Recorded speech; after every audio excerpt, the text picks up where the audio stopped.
Kersektot, como foi a iniciação que você começou a trabalhar atendendo clientes mago? Olha, a minha primeira iniciação, que eu posso considerar iniciação, foi dentro da Umbanda. Foi a minha primeira iniciação, foi dentro da Umbanda. E essa Umbanda era conhecida aqui na minha cidade como Umbanda Omolocô. Na minha cidade, tá? Se dava esse nome. Então era uma Umbanda que tinha uma pegada de Candomblé e Quimbanda. Ela era um pouco diferente das Umbandas tradicionais. Então nós tínhamos primeira linha, segunda linha, que naquela época não falava mão direita, mão esquerda, não falava isso. Na década de 80 falava assim, esquerda e direita, né? Primeira linha e segunda linha, desculpa. Primeira linha era a linha mais da Umbanda, dos caboclos, marinheiros, pretos velhos, ciganos, que mais? Tinha os ibijis, nossa, será que eu vou lembrar todos agora? Boiadeiros, faz tempo isso, faz muito tempo. Essa era a primeira linha. E a segunda linha nós chamávamos de Quimbanda, né, que era a Quimbanda dos Exus e das Pombogiras, né? Foi uma época que aí que começaram a surgir cartola, capa, cetro, trono. Eu vivi essa época da década de 80, que foi o auge da Umbanda, o auge da Quimbanda, o auge do Candomblé. Tomei borrachada por estar colocando oferenda nas encruzilhadas, né? Naquela época eu lembro que nós tínhamos ainda, estávamos saindo do Figueiredo, que foi o último presidente militar, né? Estávamos saindo e naquela época nós tínhamos aqui em São Paulo a Rota, né? A famosa Rota do Maluf. E eles desciam um cacete na gente. A gente não podia estar fazendo uma oferenda que a polícia encostava e descia a borrachada e pedia para a gente parar de fazer aquilo ali. Então nós não podíamos fazer nem oferendas. Eu vivi essa época aí. Então a minha iniciação foi ali. Depois eu tive, vamos dizer, uma outra iniciação que eu, em 89 mais ou menos, eu fui consagrado, separado, ordenado, né? Eu fui ordenado como reverendo presbiteriano. Reverendo presbiteriano, eu fiquei alguns anos e depois me tornei reverendo metodista. São duas igrejas muito tradicionais. Foram as primeiras igrejas protestantes a existirem aqui no Brasil, né? São igrejas muito tradicionais.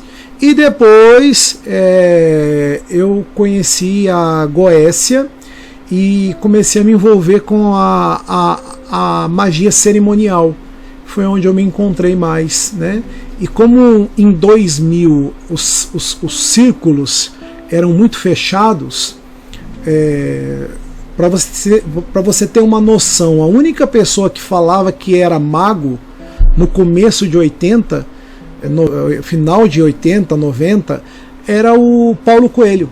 É o que nós tínhamos como referência de mago.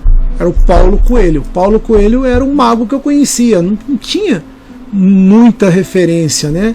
As ordens eram muito secretas.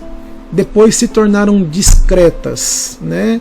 E hoje são muito abertas, né? São bem abertas, tá bom? É mais ou menos isso, resumindo, tá bom, filho?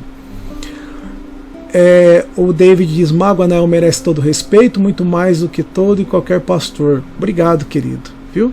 Obrigado. Respeitando também, eu sempre respeito os cristãos aí. Hoje eu respeito as pessoas que pensam diferente de mim, tá?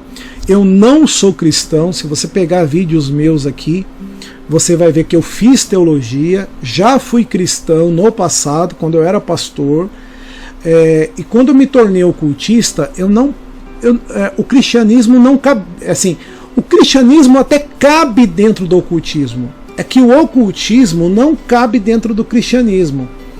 Então eu tive que fazer uma escolha, né?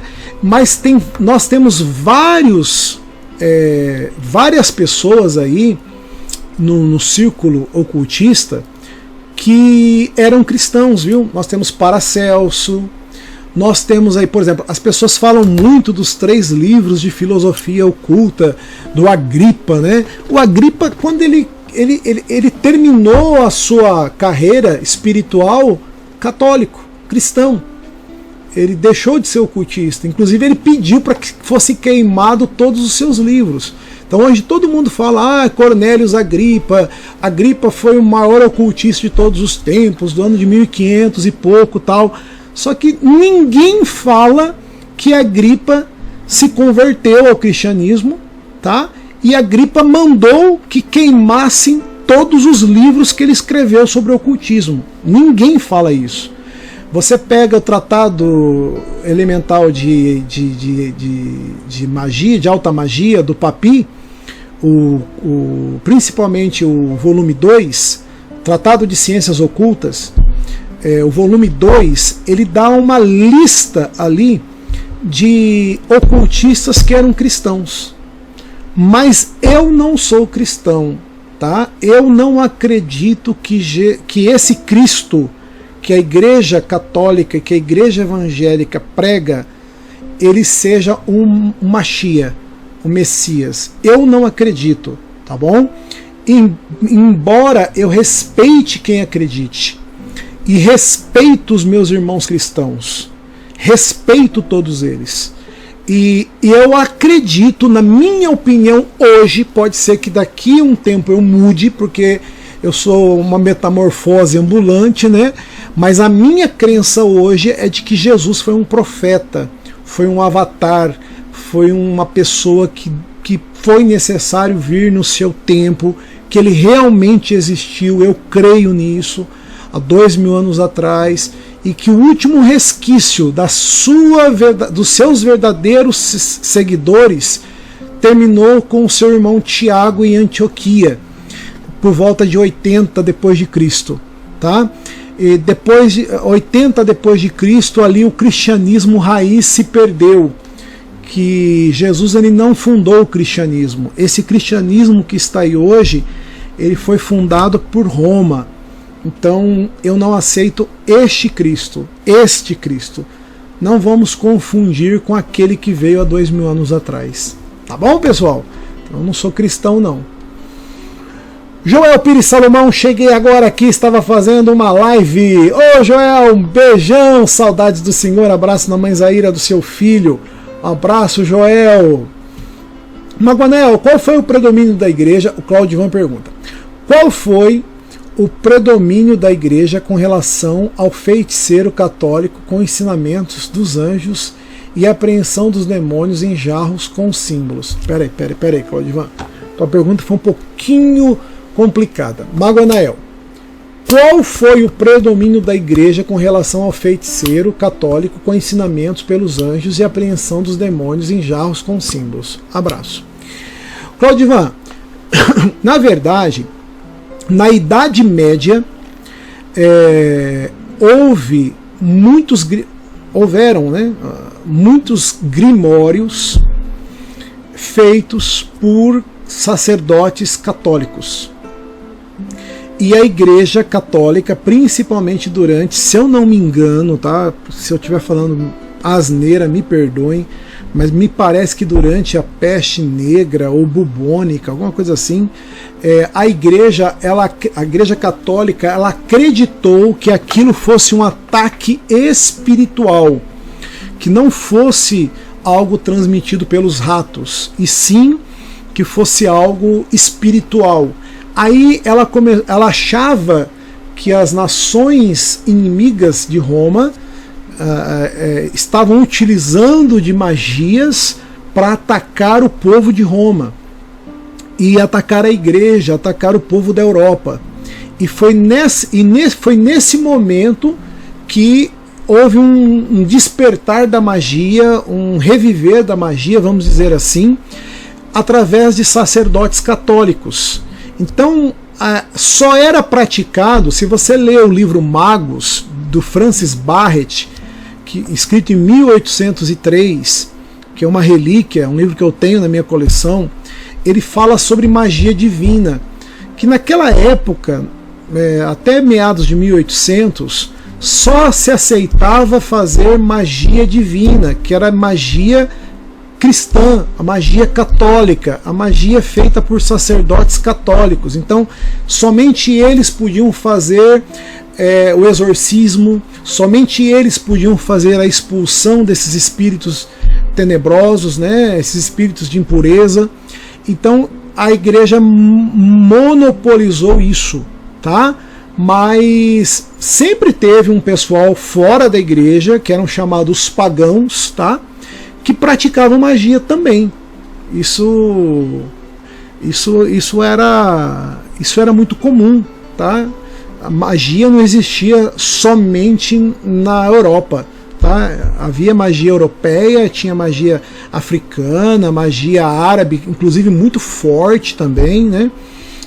O próprio povo hebreu, se você for ver todos os seus costumes místicos, se engana, né? Aqueles que acham que os judeus não utilizam de magia, né? Existem grupos cabalistas aí que se orgulham em Jerusalém de falar que conseguiram derrubar 2 presidentes de Israel, né? Então, assim, teve 2 presidentes lá de Israel, primeiro-ministro, não sei, que eles acreditam que foram vencidos através da magia cabalística. É só você ver aí o vídeo do cabalista Yair Alon, que ele é rabino e cabalista, que ele inclusive fala desse grupo de cabalistas que utilizam a Cabalá com um final, vamos dizer assim, para prejudicar pessoas. Então você está vendo? A faca, ela serve para fazer uma cirurgia, como serve para matar uma pessoa. E tem grupos cabalistas de Jerusalém, de Israel, que se orgulham de ter ceifado assim espiritualmente a vida do primeiro-ministro de Israel, né? Me esqueci o nome dele agora. Mas pesquisem aí maldição cabalista primeiro-ministro de Israel. Vocês vão ver aí no Google um monte de informações sobre isso.